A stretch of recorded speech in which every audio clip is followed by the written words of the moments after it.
بسم اللہ الرحمن الرحیم۔ السلام علیکم۔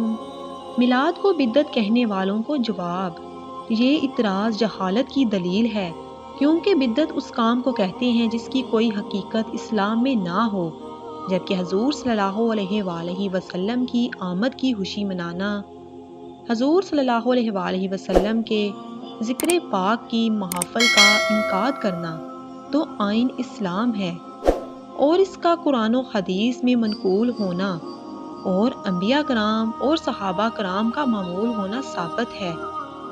یہاں ایک حدیث مبارکہ کو بیان کرنا ضروری ہے، جس کو منکرین میلاد دلیل کے طور پر پیش کرتے ہیں: من احدث فی امرنا ما لیس منہ فہو رد۔